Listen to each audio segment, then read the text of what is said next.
കോഴിക്കോട് തൊണ്ടയാട് സ്വിഗ്ഗി ജീവനക്കാരനെ വെള്ളക്കെട്ടിൽ മരിച്ച നിലയിൽ കണ്ടെത്തി. എലത്തൂർ സ്വദേശി രഞ്ജിത്താണ് മരിച്ചത്. സംഭവത്തിൽ അന്വേഷണം ആരംഭിച്ചു പോലീസ്. വിവരങ്ങളുമായി കോഴിക്കോട് നിന്നും റിയാസ് KM ചേരുന്നുണ്ട്. റിയാസ്, എപ്പോഴായിരുന്നു ഈ സംഭവം? അന്വേഷണം ഇപ്പോൾ എങ്ങനെയാണ് പുരോഗമിക്കുന്നത്? നിരവധി ആരോപണങ്ങളൊക്കെ ഉയരുന്നുണ്ട്. സ്ഥിരം അപകട മേഖലയാണ്, ബാരിക്കേഡുകൾ അടക്കം സ്ഥാപിച്ചിട്ടില്ല. കൂടുതൽ വിവരങ്ങൾ എങ്ങനെയാണ്?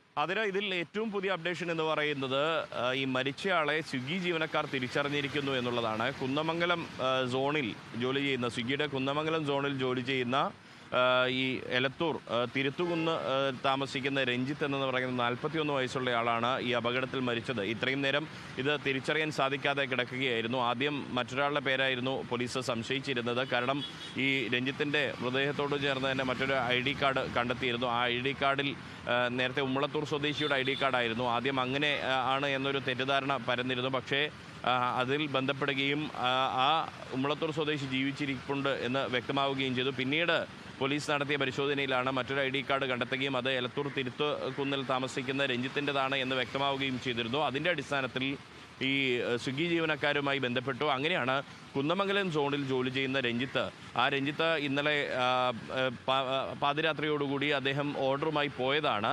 അൽഫാം മന്തിയാണ് ഓർഡർ ചെയ്തിരുന്നത്. അത് നൽകാനുള്ള ഓട്ടത്തിനിടയിലാണ് ഈ ഒരു അപകടമാണ് സംഭവിച്ചത്. അപകട മരണമാണ് എന്ന് വ്യക്തമായിട്ടുണ്ട്. പോലീസും അങ്ങനെ തന്നെയാണ് പറയുന്നത്. അദ്ദേഹത്തിൻ്റെ ബൈക്ക് ഉൾപ്പെടെ കണ്ടെത്തുകയും ചെയ്തിട്ടുണ്ട്. ആ ബൈക്കും ഈ മൃതദേഹം, യൂണിഫോം ധരിച്ച നിലയിലുള്ള മൃതദേഹവും ഒപ്പം തന്നെ ഈ സാധനങ്ങൾ കൊണ്ടുപോകുന്ന അവരുടെ ബാഗുമെല്ലാം തന്നെ അതോടൊപ്പം ഉണ്ടായിരുന്നു, ഈ വെള്ളക്കെട്ടിൽ ഉണ്ടായിരുന്നു. അതിൻ്റെ അടിസ്ഥാനത്തിൽ ആ ബൈക്ക് പിന്നീട് ക്രെയിൻ ഉപയോഗിച്ച് ഉയർത്തി നോക്കി അതിൻ്റെ രജിസ്ട്രേഷൻ പരിശോധിച്ചു. ആ രജിസ്ട്രേഷനും രഞ്ജിത്തിൻ്റെതാണ് എന്ന് തന്നെ വ്യക്തമായിട്ടുണ്ട്. പിന്നീട് അത് സ്വിഗ്ഗി ജീവനക്കാർ കൂടി അവരെ കൂടി ഒന്ന് പരിശോധിച്ച അവരാണ് ഇപ്പോൾ അത് കൺഫേം ചെയ്തിരിക്കുന്നത്. മൃതദേഹം ഇപ്പോൾ കോഴിക്കോട് മെഡിക്കൽ കോളേജ് മോർച്ചറിയിൽ സൂക്ഷിച്ചിരിക്കുകയാണ്. മറ്റൊന്ന്, നാട്ടുകാർ ഉന്നയിക്കുന്ന ഒരു ആക്ഷേപമെന്ന് പറയുന്നത് ഈ അപകടം നടന്ന ഭാഗത്ത് ഈ ദേശീയപാത നിർമ്മാണത്തിൻ്റെ ഭാഗമായിട്ടുള്ള പ്രവൃത്തികളെല്ലാം തന്നെ നടന്നുകൊണ്ടിരുന്ന ഒരു സാഹചര്യമുണ്ടായിരുന്നു. അതിൻ്റെ ഭാഗമായി രൂപപ്പെട്ട വെള്ളക്കെട്ടാണ്. ഇവിടെ ഒരു മുന്നറിയിപ്പ് ബോർഡോ അല്ലെങ്കിൽ ഒരു ക്രാഷ് ബാരിയറോ അല്ലെങ്കിൽ മറ്റു സംവിധാനങ്ങളോ ഒന്നും തന്നെ വാഹനയാത്രികർക്ക് ഇവിടെ വെള്ളക്കെട്ടുണ്ട് എന്ന് തിരിച്ചറിയാൻ ഉതകുന്ന വിധത്തിൽ ഒരു സംവിധാനവും ഇവിടെ ഏർപ്പെടുത്തിയിട്ടില്ല എന്നുള്ളൊരു ആക്ഷേപമുണ്ട്. മാത്രമല്ല അവിടെ കൃത്യമായി വെളിച്ചമില്ല. ഒപ്പം തന്നെ ഇത് സംഭവം നടന്നിരിക്കുന്നത് പുലർച്ചെ 1 മണിക്ക് ശേഷം പുലർച്ചെ 3 മണിയുടെ ഇടയിലാണ് എന്നൊരു നിഗമനം പോലീസിനുണ്ട്. കാരണം പുലർച്ചെ 3 മണിക്ക് ശേഷം ഇവിടെ നാഷണൽ പെർമിറ്റ് ലോറികൾ വന്ന് നിർത്താറുണ്ട്. അത്തരം ലോറികൾ ഇന്നും നിർത്തിയിരുന്നു. അതിലുള്ള ഡ്രൈവർമാരായും തന്നെ അവർ വന്നതിന് ശേഷം ഒരു അപകടം നടന്നത് ശ്രദ്ധയിൽപ്പെട്ടിട്ടില്ല. അതുകൊണ്ട് തന്നെ അതിന് മുൻപ് നടന്ന അപകടമാണ്. ഏറ്റവും ഒടുവിൽ ഈ രഞ്ജിത്തിൻ്റെതായി കണ്ടെത്തിയ ആ ബാഗിൽ നിന്നും കണ്ടെത്തിയിരിക്കുന്നത് 12:57 പുലർച്ചെ 12:57 നൽകിയ ഒരു ഓർഡറിൻ്റെ സ്ലിപ്പാണ്. അതുമായി വരുന്ന സമയത്ത് അപകടത്തിൽപ്പെട്ട് ഈ വെള്ളക്കെട്ടിൽ വീണ് മരിച്ചു എന്നുള്ളൊരു നിഗമനമാണ് ഇപ്പോൾ വ്യക്തമായിട്ടുള്ളത്. ഏറ്റവും പുതിയതായി പങ്കുവയ്ക്കാനുള്ളത്, ഞാൻ നേരത്തെ സൂചിപ്പിച്ച പോലെ മരിച്ചത് രഞ്ജിത്താണെന്നുള്ള വിവരം അത് തിരിച്ചറിഞ്ഞിരിക്കുന്നു എന്നുള്ളത് തന്നെയാണ്.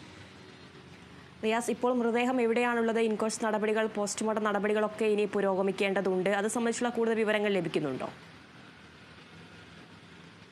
മൃതദേഹം ഇപ്പോൾ കോഴിക്കോട് മെഡിക്കൽ കോളേജ് മോർച്ചറിയിലേക്ക് മാറ്റിയിട്ടുണ്ട്. നേരത്തെ തന്നെ അത് മാറ്റിയിരുന്നു.